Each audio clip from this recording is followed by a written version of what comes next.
കണ്ടാലും കണ്ണു നിറയും. പോട്ടെ, എന്റെ പണിയൊന്നും തീർന്നിട്ടില്ല.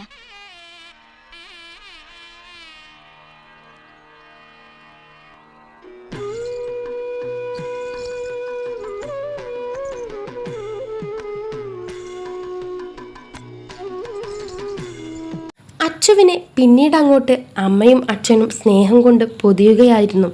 കാരണം ഒരുപാട് നാൾ അമ്മയുടെ സ്നേഹം അനുഭവിക്കാൻ കഴിഞ്ഞില്ല. അമ്മയുടെ സ്നേഹവും തണലും അറിഞ്ഞു വളരേണ്ട കാലത്തിൽ അമ്മയില്ലാതെ അമ്മയ്ക്ക് പകരമായി അച്ഛനാണ് അച്ചുവിനെ വളർത്തിയത്. ആ അച്ഛൻ തനിക്ക് അച്ഛൻ മാത്രമല്ല അമ്മയുമാവാൻ ശ്രമിച്ചിട്ടുണ്ട്.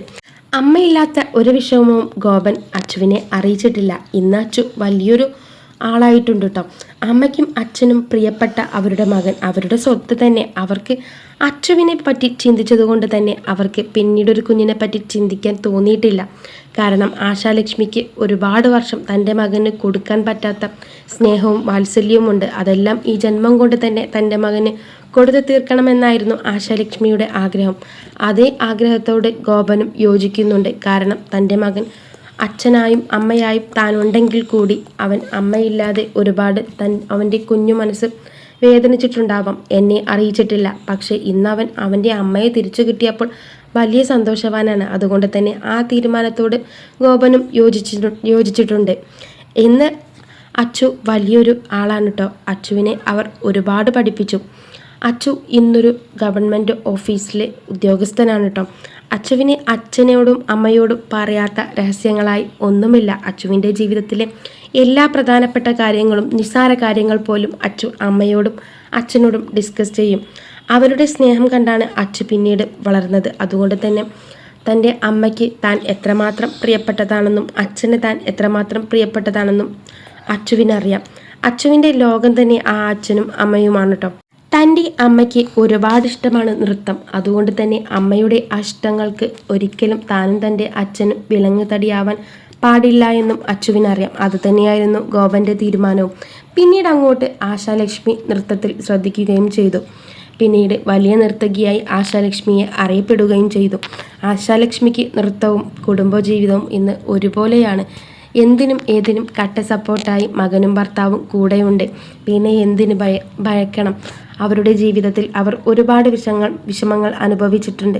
സ്വന്തം കുഞ്ഞിനെ പിരിഞ്ഞിരുന്നിട്ടുണ്ട്. എന്നാൽ ദൈവം അതിനെല്ലാം പകരമായി ഇന്ന് ആശാലക്ഷ്മിക്ക് വലിയ സന്തോഷമാണ് ജീവിതത്തിൽ നൽകിക്കൊണ്ടിരിക്കുന്നത്. ഇങ്ങനെയൊരു ഭർത്താവിനെയും മകനെയും കിട്ടാൻ അവർ പുണ്യം ചെയ്യണം. അവരും തിരിച്ചങ്ങനെ തന്നെയാണ് പറയുന്നത്.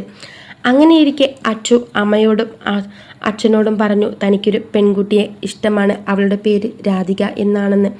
അച്ഛനും അമ്മയും കാണുകയും അവർക്കും ഇഷ്ടപ്പെടുകയും ചെയ്തു. അങ്ങനെ അധികം വൈകാതെ തന്നെ അച്ചുവിൻ്റെ ജീവിതത്തിലോട്ട് ആ പെൺകുട്ടിയെ അവർ ക്ഷണിക്കുകയും ചെയ്തു. അവർക്ക് ആ കുട്ടി മരുമകളല്ല, മകളാണ്. കാരണം അവരുടെ അത്രമേൽ പ്രിയപ്പെട്ട അവരുടെ മകൻ്റെ ഭാര്യ അവർക്കൊരിക്കലും മരുമകളായി കാണാൻ കഴിയില്ല. അവരുടെ മകളായി തന്നെയാണ് അവർ രാധികയെ കാണുന്നത്. അത്രത്തോളം സന്തോഷത്തിലാണ് ആ കുടുംബവും മുന്നോട്ട് പോകുന്നത്. സെലിൻ ആവട്ടെ ഇന്ന് ഒരാളെ വിവാഹം കഴിച്ചു വളരെ സന്തോഷത്തോടെ ജീവിക്കുകയാണ്. സെലിൻ്റെ എല്ലാ അവസ്ഥയും വിഷമങ്ങളും എല്ലാം അറിഞ്ഞുകൊണ്ട് തന്നെ വന്നൊരാളാണ്. അങ്ങനെ അവർ ഇഷ്ടത്തിലാവുകയും പിന്നീട് അവരുടെ വിവാഹം നടക്കുകയും ചെയ്തു. ഇന്ന് സെലിൻ വളരെ സന്തോഷത്തോടു കൂടിയാണ് ജീവിക്കുന്നത്.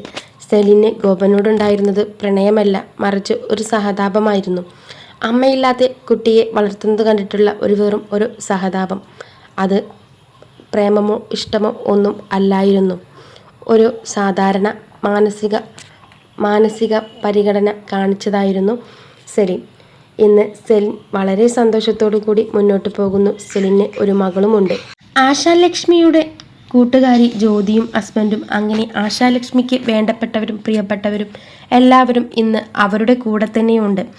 ആശാലക്ഷ്മിക്ക് ഏറെ പ്രിയപ്പെട്ടവരെ എല്ലാവരെയും ഗോപന് ആദ്യം ഭയമായിരുന്നു. എന്നാൽ ഇപ്പോൾ ഗോപന് അവരോടെല്ലാവരോടും ബഹുമാനവും സ്നേഹവുമാണ്.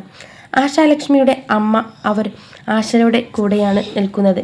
മുത്തശ്ശിയുടെയും അച്ഛൻ്റെയും മരണശേഷം അമ്മ ആ വലിയ വീട്ടിൽ ഒറ്റയ്ക്കാവുകയും ചെയ്തു. അധികം വൈകാതെ തന്നെ ആശാലക്ഷ്മിയും ഭർത്താവും അമ്മയെ ഗോവയിലോട്ട് അവരുടെ വീട്ടിലോട്ട് കൊണ്ടുവരികയും അവരുടെ കൂടെയാണ് ഇപ്പോൾ അമ്മയുടെ താമസം. ഒരുപാട് ഗോപനും ആശാലക്ഷ്മിയും വേദനിച്ചിട്ടുണ്ട്. എന്നാൽ അതിന് പകരമായി ദൈവം ഇന്നവർക്ക് സ്വർഗതുല്യമായ ജീവിതമാണ് നൽകിയിരിക്കുന്നത്.